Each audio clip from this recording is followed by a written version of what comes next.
America versus चीन में America चाहता है भारत का साथ। चीन की धमकियों को नजरअंदाज कर नैन्सी पेलोसी पहुंची ताइवान।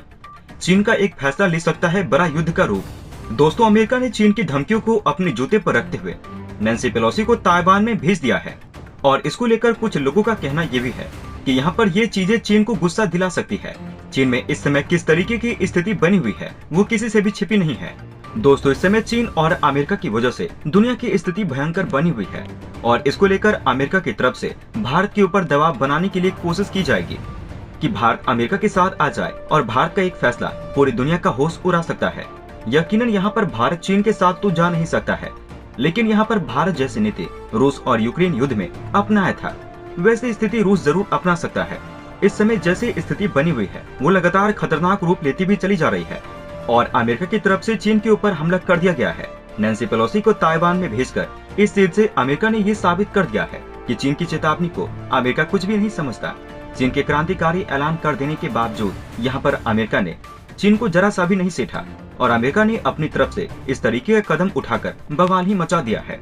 दोस्तों, इस परिस्थिति में भारत की स्थिति बहुत अहम होने वाली है और अमेरिका भारत को अपनी तरफ करने की पूरी मुमकिन कोशिश करेगा।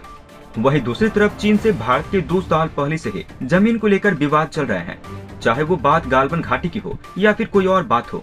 और आज भी भारत और चीन के 50-50 हजार सैनिक आमने सामने खड़े हुए हैं। अमेरिका के द्वारा उठाई गई स्थिति से आने वाले समय में तनाव बढ़ सकता है और चीन की तरफ से अमेरिका को खुली धमकी दे दी गई थी। इसके बावजूद अमेरिका ने यहाँ पर अपनी स्पीकर नैन्सी पेलोसी को ताइवान में भेज दिया है। अमेरिका की तरफ से इस बात की पुष्टि नहीं की गई थी कि नैन्सी पेलोसी ताइवान में कब एंट्री मारेगी, लेकिन आज उन्होंने ताइवान में एंट्री कर ली है और उनका भव्य तरीके से स्वागत भी ताइवान में किया गया है। देखने वाली बात है कि इनको लेकर चीन की तरफ से किस तरीके की कार्रवाई की जाती है। अगर चीन यहाँ पर शांत रहता है तो इससे आने वाले समय में कोई भी प्रभाव नहीं पड़ने वाला है, लेकिन अगर चीन की तरफ से कोई गलत कार्रवाई की गई तो यहाँ पर दुनिया का हालत बिगड़ सकता है। चीन की तरफ से अमेरिका को धमकाते हुए युद्धाभ्यास भी शुरू किया जा चुका था और चीन के लड़ाकू विमान ताइवान के पास उड़ते हुए देखे भी गए थे। इस चीज से ये तो साफ हो जाता है कि यहाँ पर इसको लेकर चीन काफी ज्यादा सतर्क था। दोस्तों, अमेरिका और चीन में विवाद बना हुआ है और आने वाली परिस्थिति और भी ज्यादा खराब होती हुई दिखाई दे रही है।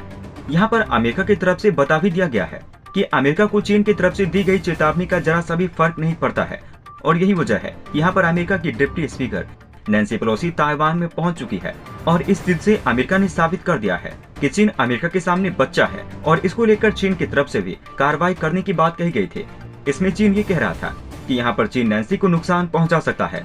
अगर वो ताइवान में दिखाई देगा तो यहाँ पर उनके विमान को कब्जे में लेने की बात कही गई थी और अगर वे इसे कब्जे में नहीं ले पाएंगे तो हम उनके विमान को मार गिरा भी सकते हैं।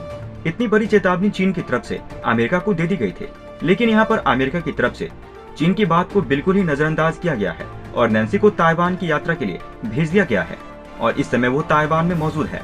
दोस्तों, इस वीडियो में हम लोग बात करने वाले हैं कि इस परिस्थिति के हिसाब से भारत को अगर स्टैंड लेना पड़ेगा तो भारत किसके साथ होगा और यहाँ पर भारत को बड़ी समझदारी से काम करना होगा, क्योंकि आगे आने वाली सिचुएशन काफी खराब हो सकती है।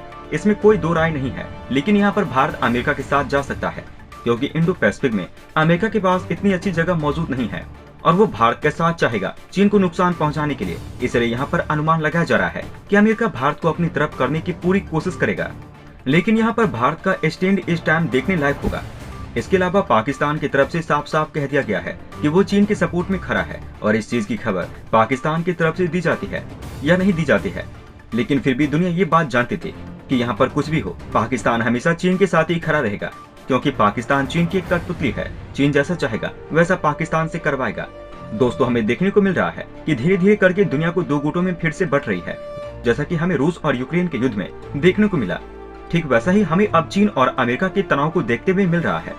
यहाँ पर चीन के साथ पाकिस्तान और रूस खड़ा हुआ है, लेकिन वहीं दूसरी तरफ ताइवान के साथ अमेरिका, जापान और जर्मनी जैसे देश खड़े हुए हैं।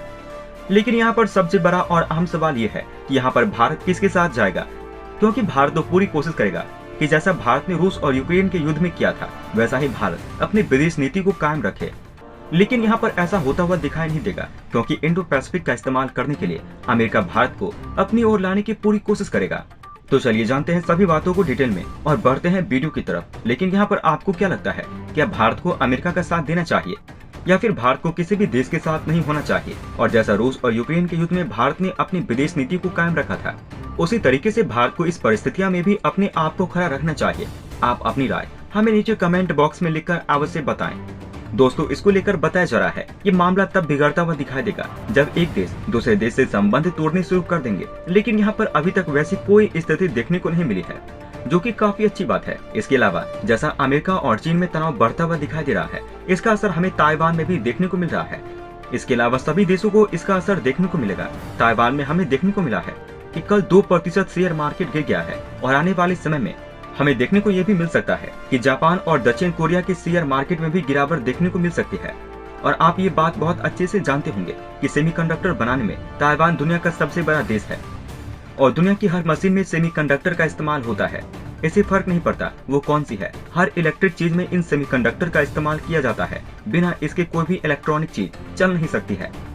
और अगर आने वाले समय में स्थिति खराब होती है तो इसमें भारत को भी असर देखने को मिलेगा, क्योंकि भारत सेमीकंडक्टर खरीद के अपने देश में कई चीजों का निर्माण करता है, फिर उसे दुनिया के कोने कोने में एक्सपोर्ट करता है। इसमें कोई दो राय नहीं है कि भविष्य में भारत को अपनी नीति तय करने में बहुत सारी चुनौतियों का सामना करना पड़ेगा, लेकिन हमें भरोसा है कि भारत उसी तरीके से अपनी नीति पर टिका रहेगा जिस तरीके से भारत ने रूस और यूक्रेन युद्ध में दुनिया वालों को दिखा दिया। लेकिन यहाँ पर स्थिति काफी ज्यादा क्रिटिकल भी होने वाली है, क्योंकि भारत का जो है विवाद चीन के साथ काफी पुराना चल रहा है। 2 साल पहले भारत और चीन के सैनिक आमने सामने आ गए थे। गालवन घाटी वाला मामला आप सभी को याद होगा। इसके अलावा चीन भारत के कई हिस्सों पर लगातार अपना दावा करता रहता है। दक्षिण चीन सागर में भारत ने अपनी गतिविधि भी बनाई है और चीन को कंट्रोल करने के लिए भारत कई तरीके का काम कर रहा है और इसी को लेकर क्वाड संगठन का निर्माण किया गया है, जिससे कि चीन को काबू किया जा सके। और भारत के कई बड़े देशों के साथ ब्रह्मोस की डील की है।